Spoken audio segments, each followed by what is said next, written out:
আছো? জানি না অনেকটা ভালো আছো, তাই এখন আর জিজ্ঞাসা করি না কেমন আছো। আজ জানো অনেকটা মিস করছিলাম তোমাকে। আজ অনেকবার মনে হয়েছিল তোমাকে একটা মেসেজ দিই, কিন্তু অবশ্যই মনে হলো তুমি তো ভালো আছো, তোমাকে কেন আমি বিরক্ত করব। কি জানি বিধাতা আমার জন্য কি লিখেছিল।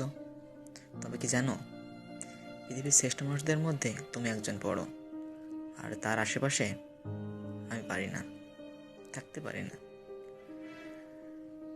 বিধাতা হয়তো তোমার জন্য তোমার মতো করে একজনকে রাখছে, আমি হয়তো সে যোগ্যতা অর্জন করতে পারিনি, এই জন্য হয়তো আমি তোমার সাথে নাই। কিংবা বিধাতা হয়তো একদিন আমাকে পাঠাবে সেই যোগ্যতা অর্জন করায়। সেদিন হার মানবে আমাদের ভালোবাসা প্রকৃতির কাছে। তবে সেই সৌভাগ্যটা কি আমাকে আসবে? জানি আসবে না, তবুও সেই আশায় প্রতিদিন বেঁচে থাকি। প্রতিদিন ঘুমানোর আগে ভাবি যে তোমাকে ভুলে যাব, তুমি নামক শব্দটা জানো আমার মন থেকে মুছে যাক।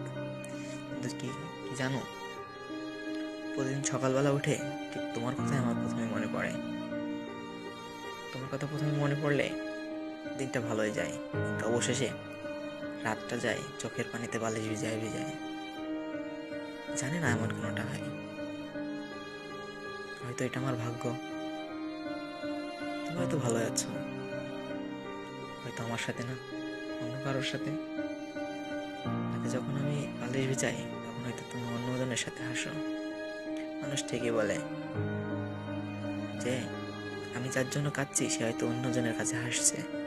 তুমি হয়তো হাসছো, আমার কথাগুলো শুনে হয়তো হাসি লাগতে পারে।